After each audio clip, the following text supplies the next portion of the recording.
Awesome. All right, let's go ahead and get started to learn about sight words.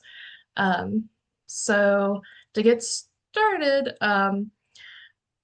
just a reminder, I am Dr. Whitney Morris. I'm the volunteer director for Freedom Readers, and I'd love it if the people on the call could introduce themselves.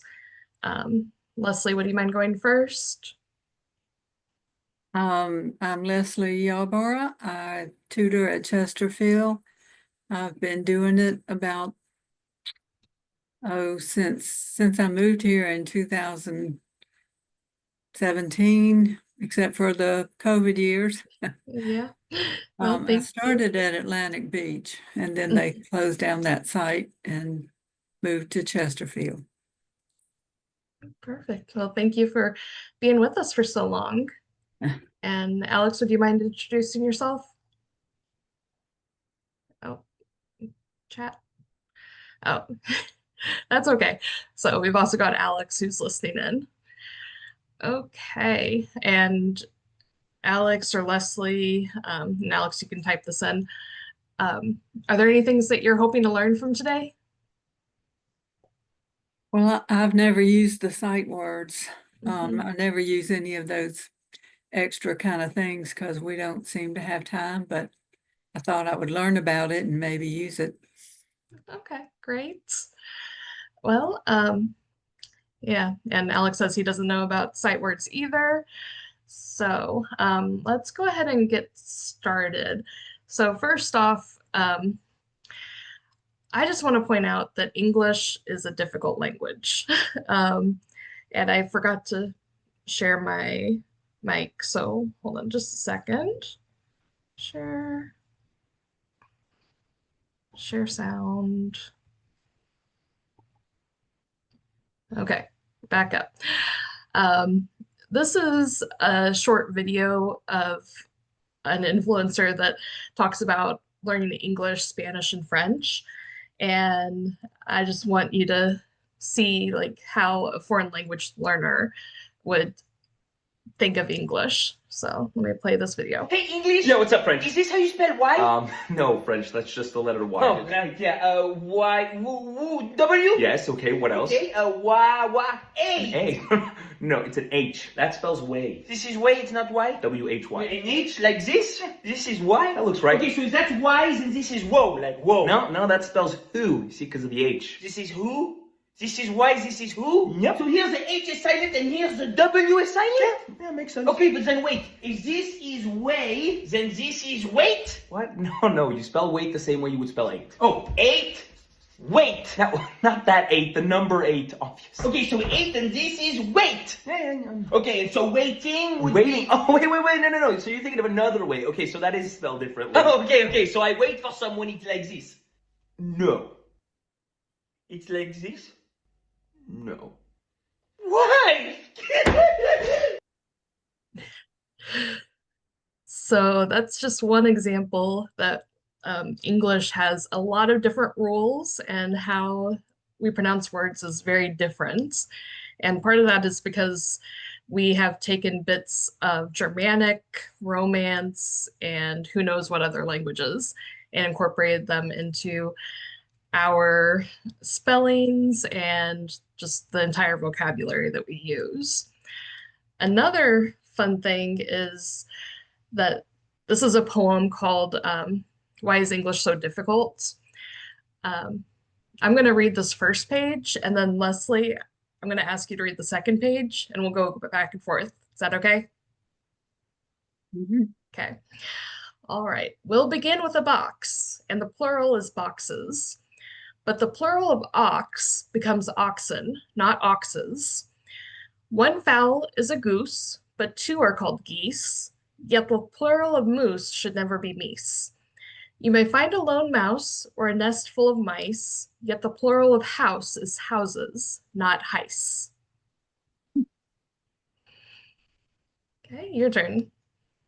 If the plural of man is always called men, why shouldn't the plural of pan be called pen? If I speak of my foot and show you my feet, and I give you a boot, would a pair be called beat? Okay. Then I'm going to do another round, then you'll do another round. If one is a tooth and a whole set are teeth, why shouldn't the plural of booth be called beef? Then one may be that, then one may be that, and three would be those, yet hat in the plural would never be hose. And the plural of cat is cats, not coes. We speak of a brother and also of brethren, but though we say mother, we never say methrin. Then the masculine pronouns are he, his, and him. But imagine the feminine she, she's, and shim. Yep. So another example, there's a lot of irregularity in English. So that is a little bit of the foundation of why sight words are important. Sight words are, I'm just going to read those familiar words that a reader recognizes instantly, automatically, and effortlessly without needing to sound them out. These words are often high frequency words that appear in written English, but they can also be a word or be any word a reader has learned to recognize by sight, regardless of how common it is. So with sight words, one of the other things is that they're often irregular words. And um, the benefits of knowing sight words are that they improve fluency, comprehension, confidence, and decoding skills. So even though with that poem that we read, I'm going to call out the word methrin, I don't think that that's a real word. But because Leslie knew the word brethren, she was able to come up with a pronunciation of brethren. So using those connections of how words are pronounced helps with that decoding. So in fluency, fluency is when someone is able to read a text smoothly, have pauses at the commas, the periods, and reading with expression. So when a student can instantly recognize common words, their reading speed and flow improve. They don't need to be using their brain power on sounding out a word. For comprehension, readers can dedicate more of their mental effort to understanding the meaning of the text. So if they're not needing to pause and think about how to pronounce like mice or mouse, they're able to just recognize that word and understand it. And they're able to put together the meaning of the full text. It also improves confidence. So whenever you see a child or scholar who is mastering sight words, that builds a scaffold of the words that they know. And with that scaffold, they're able to then build up and know more and more words, and it increases their confidence in reading and their motivation to read more. And that's actually why we see that a lot of scholars might be choosing books that we consider to be a lower level than what they're reading at, because they have confidence when they're reading those books. It's not as much of a mental effort. And I've had people be concerned that scholars in second, third grade are picking up books by Mo Willems, where they are very simple texts like I play, the pigeon plays. But even reading those books is very beneficial for the child because they're able to start reading those books with that fluency and expression that I talked about earlier. Then decoding, this is going back to the methrin word. So whenever children and scholars are learning sight words, that is building a foundation of understanding for spelling patterns in other words and provides a successful entry point for learning to decode words that might be irregular. So they're able to make those connections and see how words fit together. So for those of you on the call, and we have a new person, hi Helen. Um, I just want to pause here and say, have you seen in your scholars that you've worked with that building and scaffolding of skills over the time that you've worked with them? I have definitely. Yeah. Like I said, Joey's improved a whole lot since we first met. Hmm. Yeah. And She's um, better at sounding out words and she recognizes more words. mhm, yeah. And um, like you've been working with Zoe, you said since she was in first grade. So now Mhm. she's in third, and it's normal to see that progression because not only are we at Freedom Readers working with the scholars on their reading, but they're also getting that daily dose at school and learning the tips and tricks there. So, whenever we're talking about the 45 minutes of reading in Freedom Readers, that 45 minutes can include word games and playing around with spelling, literacy. It We do want there to be reading of a book while in the program, but we do see that there are some scholars who get bored of just reading a book. So bringing in some of the games and as I go through and talk about sight words more, there are games that you can play with sight words that also increase literacy abilities in children. Okay. So there are two main people who you see associated with sight words. Dr. Dolch was around in the 1930s, 1940s, and he put together a list of 220 common sight words for emergent readers, so children from 3 to 6 years old. Then Dr. Edward Fry came around and he looked at the most common words in English that should be learned instantly to develop reading fluency. And he put together a list of 1,000 words, and they are in subsets of 100 words each. And if a scholar knows those 1,000 words by sight, can just look at the word, they know what it is, they know how to pronounce it, they can read approximately 90% of all English texts. So it's 1,000 words is a lot, but it is again split into subsets of 100 words. So you can work on those 100 words progressively with your scholars.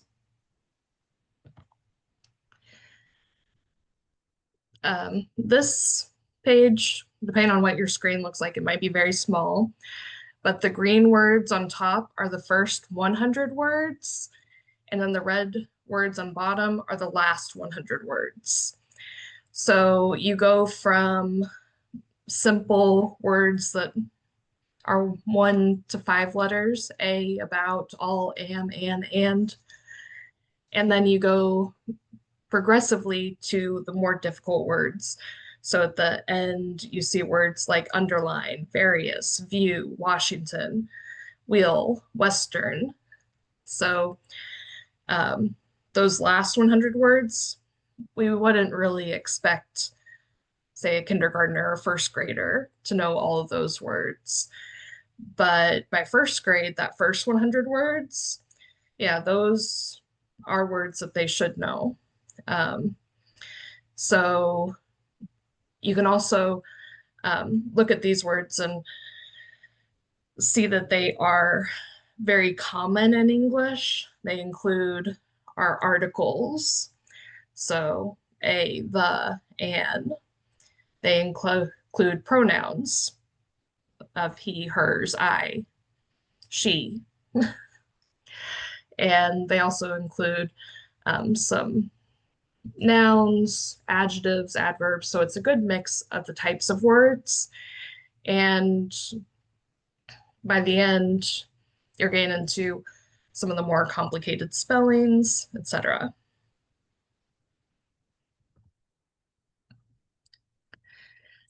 So, ways to use sight words. Before I go into some suggestions on how to use sight words, um, Leslie, you already said that you haven't really used them while working with Zoe. Helen, have you used sight words when working with your scholars? Yeah. Can you unmute and tell us a little bit about how you've used sight words? Um, we did have like a box of sight words that was available, and I would take those out and just let I had Leonard Hmm. and he would pronounce the words that he could pronounce. And also we would do like a matching game. Hmm. We would play him and I would play the game, and he's competitive, so Yeah. he wanted to make sure that he found more words than I did. Yeah. Hmm. But I think that helped a lot. Yeah. Yeah. So, yeah, those are great examples. And Alex, um, you can put in the chat if you've used any vocabulary or some of these common words whenever you've been working with scholars. If you Hmm. haven't, that's fine too. But we, Freedom Readers at each site location, we try to have at least the first 200 or so sight words available as flashcards on site. And a lot of our tutors that I've seen using them are using more the rote memorization of here's this card with the word C on it. Can you recognize this word? C, B, I, am, and just going through that way. And Alex said, not yet so far in sight words. I'll look for this flashcards on site.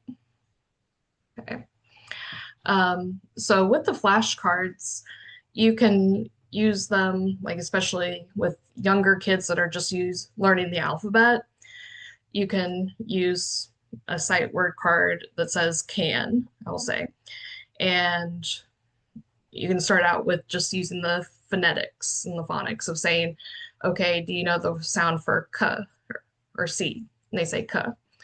Do you know the sound for a? A. Do you know the word sound for n? N. Then put it all together, can. You can ask them to write down the word as you're Hmm. going along. You could mix up all the flashcards on the table and ask them to put them together in the form of a sentence. So if they've got the first 100 words, they could say, I am, let's see, I am is just a sentence, or you are. Um, he is. So you can use some of those simple things to ask them to make sentences. Or you could say, like, okay, you can pull out I am and then say, what do you want to say next? I am fun. I am smart. I am something. And just use those sight words as a base for building sentences with the scholars. Awesome. Okay, and then Helen mentioned matching or memory Hmm. games. Um, so this one might take a little bit more work since we only have one set of sight words. Or you could, well, since there's only one set of sight words, you could write down a few of the sight words on a paper and ask them to look through the deck and find the one that matches. So you could do a matching game where you flip over a sight word and have the definition on another card as an example um, for more advanced learners. So these matching games are, I don't know, I've seen them a lot at Chesterfield. Like Marcel would print out Hmm. the vocabulary that was in the theme book and have one be the vocabulary word, one be the definition, and make little matching games that way. And working with scholars on those memory games is also a fun way, especially if they're very competitive like Lennox. And then the last way that I have on here is sight word bingo. So there are free printables that if you wanted us to help you find those and print them out for the sites, you can make a little bingo card and pull out words and have the scholar play bingo with the sight words. So the bingo card would have like I am, she, her, his, and all the words on the card. And you pull a flashcard out and say, okay, what's this sight word? Do you have it on your bingo card? And match it up that way. One of the other things I didn't put on here that I've seen happen at our site locations is using the dry erase boards and playing like Hangman, or I think there's a more politically correct version of Hangman now with the teddy bear, and making a sight word with and making that a game. Oh, and we've had Diane join us. Hi, Diane. And Kristen. Actually, I've been with you on the phone. Oh, For some reason, my laptop would not let me join. oh, I spent 30 minutes trying to do some kind of workarounds, and finally it just let me join. Microsoft kept telling me it wouldn't allow me to join. I don't know. I'm sorry. I've never encountered it before, but it finally let me in. Yeah. Well, I'm happy you're here. So I'll put you on the spot, Diane. Do you have any examples of using sight words with your scholar? Yes, I do. The one I have right now, Dietrich, he's been picking up sight words pretty fast. He's 5. But I've been usually what we do is each week when we do a story, I pick out 2 words and then bring them up, and then I've been just going through them over and over again. Yeah, and that's the way to do it. Just exposure and going forward. So one thing I want to say, it is a good idea to track progress with sight words. So one of the rules is once a scholar mispronounces 3 words, it doesn't need to be 3 words in a row, just 3 words total. That's when you can stop working with sight words for the day. If you're just going through on flashcards and saying, what's this? What's this? What's this? Because once they get 3 wrong, they can start to feel like they're not successful. So always remember we want to build their confidence. So tell them that they are doing well and try to avoid the negative language, like I just said, of you pronounced it wrong. Instead of pointing out that the word was pronounced wrong, it's better to use the technique of modeling, where you just gently repeat the word correctly and ask them to repeat after you. So if they have the word can and they pronounce it cane, that's where you would say, this word is can. Can you repeat after me? Can. And have them repeat after you. And then you move on to the next word. Whitney, So, I'm yes. sorry to interrupt you. I've got to leave. My sister is having a medical emergency. Oh, I'm so sorry. So I'm sorry. Yeah, I'm recording this so you can watch the rest later, but yeah, go take care of your sister. Thank you. Yeah, thank you, Leslie. Oh, I will check in with her later. So back to this, it's really best just to use that modeling and not fully point out you pronounce this word incorrectly. You can even say, in that example of can, where they pronounced it cane, you can say, I'm going to use this in a sentence. I can do this as your sentence, and ask them to repeat that sentence. It's also important to make sure that they understand the word that they are looking at. So as you're getting into the more complicated sight words, like let's say the word observation is one that's in the latter half, you might ask them if they know what that word means.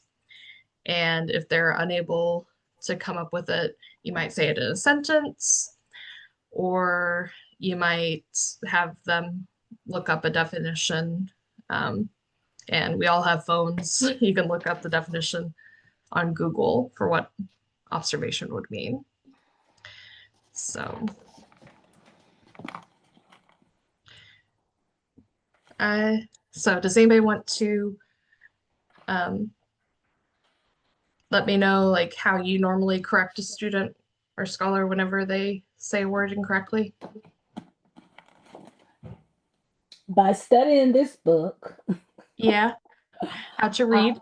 yes, I found in it that it's, instead of stopping them in the midst of their reading, Mm-hmm. to write down that word Yeah.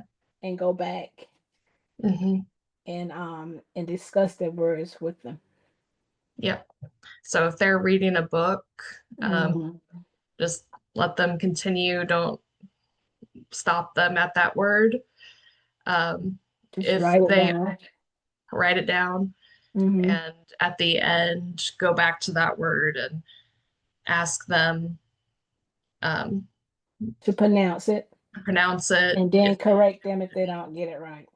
Mhm. Yeah. And oh, what was I going to say with that? Oh, I forget. But And I also been I went online and found a list of words pertaining to their grade, like for third graders, a word list, mhm. because I didn't know about this list. Yep. And I would give them one, let them go through the list and tell me words that they know, and highlight Mhm. the ones that they didn't know, and ask them Yeah. to take it home and study and bring it back, Mhm. and we'll go Yeah. over them. That's a great method. And then I And encourage them to just look at words, because I tell them, the more words you know, the better you can read. mhm. Yeah. Oh, and we've got a chat. Alex says, I say the word right and then we keep going. One time I was writing it on the marker board to review after he said it wrong. Yeah, Mm-hmm. he said it wrong. Yeah. Yeah. Oh, what I was gonna say is if your scholar is the one reading and you're reading a book and they are hesitating, they don't know, like they're not, I Mm-hmm. have some scholars that just breeze over a word that they don't know, but I have some that really struggle. I've seen some that struggle and try to sound it out. What would you do in that scenario? Anybody? I know. Try. And I encourage syllables, to Mm-hmm. break it down into syllabus. Mm-hmm. Yeah. So that's a wonderful method. Um, Another option, and this is what we see when we're doing the assessments, is if they're um, pausing for more than 3 seconds, and we're seeing the number 3 again, you can go ahead and say that word for them and have them repeat it so they can keep going on with their reading. And I also showed them how to use pronunciation on their phone, Mm-hmm. to find the word on their phone and let it pronounce the word for them. Yeah. Great. All right. So, I don't believe we have any reading lab tutors on the call right now, but since I'm recording this, I'm going to go over this for them as well. In the reading lab and also in the tutor resources Google Classroom, there is a tracking sheet, and the sight words that we have in the Google Classroom that you can pull up as PowerPoint slides or a PDF, they are color coded. So you can print off this sheet that it does currently say student name, but you can put the date of when you are working with them and circle whether you're going with set 1 or set 2 that day and write down, let's say, you can just write down how many words they missed in each color coded section. So section 1, you would put 0, section 2, maybe 1. And again, once they get to 3 words wrong, you would discontinue.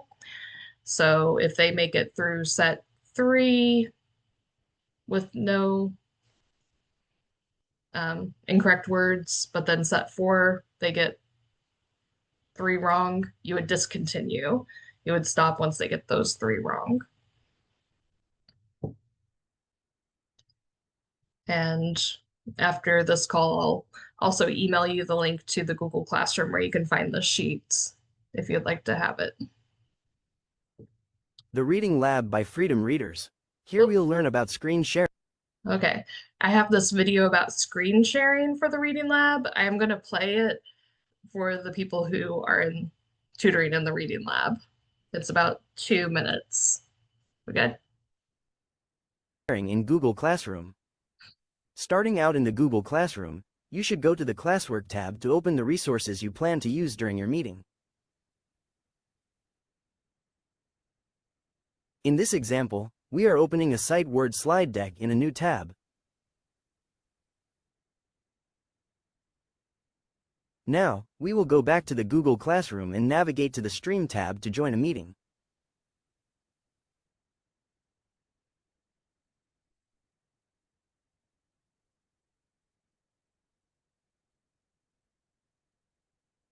Select the icon to share your screen.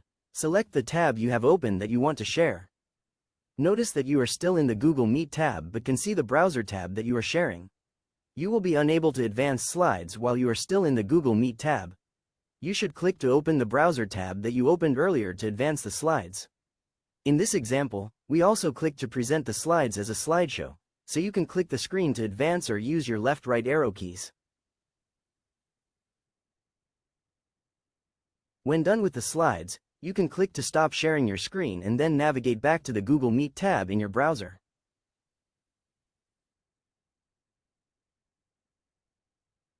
For additional assistance or to schedule a time to test out this feature with a Freedom Readers staff member or volunteer, please email readinglab@freedomreaders.org. Okay, so on that, you could also see the slides. So if you have an iPhone or an Android, you can always download the Google Classroom app and download or access those sight word slides to be able to use them with your Scholar on site as well.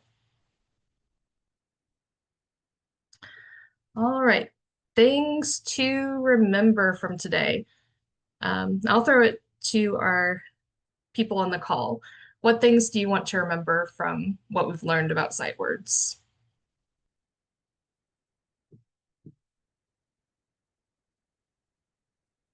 Helen, you're sort of shaking your head. I'm thinking. You're thinking? Okay. Oh, what do I want to remember? Yeah. Well, one thing that I want to point out is that sight words is only encompass 1,000 words. That is a lot, Yeah. but by the time scholars are in 3rd, 4th grade, they might be beyond needing those sight words. They may recognize all of those words, and that is amazing. Tiff Sean baby mama. So one of the things that you can do is start to look more at the vocabulary and things that you're reading. So Helen, Alex, you both pointed out that as you're reading a book, you might write down words that they pronounce incorrectly.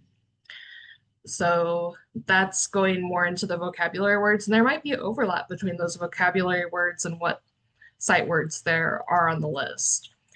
And really, what we want to do is just build that confidence and the vocabulary for our scholars. So those vocabulary words can become the sight words that you're working with those scholars on. And I also want to point out and have us remember that part of our values at Freedom Readers is that we want to build confidence in our scholars and always use respect in everything we do. So remember, as you're working with your scholars, to encourage them and praise them for how they're doing, even if they pronounce a word incorrectly, but they're pronouncing, let's say, 90% of the text correctly. Praise them, tell them that they're doing a wonderful job, and let them know that they're still growing and learning. And it's okay if you do need to pronounce a word correctly and have them repeat after you. And Alex put in the chat, going over the words they don't know and trying a sight word game or flashcards is something he'll take away from today. Okay. Well, you have made it to the end of your little introduction to sight words. This has only been about 40 minutes, and there are some resources I'm going to share with you. There's a website that has 64 different ways to incorporate sight words into playing with scholars. So I'm going to send that list to you. There are probably endless possibilities on how to use sight words and working with your scholars, but we're only with them for a short time every week. And I hope that you're going to consider using sight words as a way to use the 45 minutes of your reading time with your scholars. So are there any questions at the moment? No. All right. Well, I will be following up with each of you this afternoon with the links to some of those resources I mentioned. And I'm also going to link in the book that Helen showed on screen, How to Read a Book, in case anybody would like to check that out as well. So thank you for your time today. And oh, our next tutor talks are our in-person tutor talks. So I hope that you'll consider joining those. On October 27th, we'll be meeting at the Conway Library, or no, Carolina Forest Library at 5 p.m. And we'll be going over some reading strategies and also ways to make your scholar feel like they're a super reader. For those of you in Georgetown, we'll be going to the Georgetown Main Library in Georgetown City on October 29th at 4:30 and giving that same tutor talk. And then November 11th at noon, we'll be having a guest speaker, Dr. Lorianne Ferraro, talking about ABC and Beyond. That is an official training that she gives, and it's primarily geared to helping emergent readers, so even pre-K readers, to help them become introduced to phonemic awareness or how sounds relate to the letters and the phonics to reading. So hope to see everybody there. I'm going to stop recording. Okay, you said November 11. Where is that going to be at? That one's Zoom. Oh, it's Zoom. Okay. Yeah.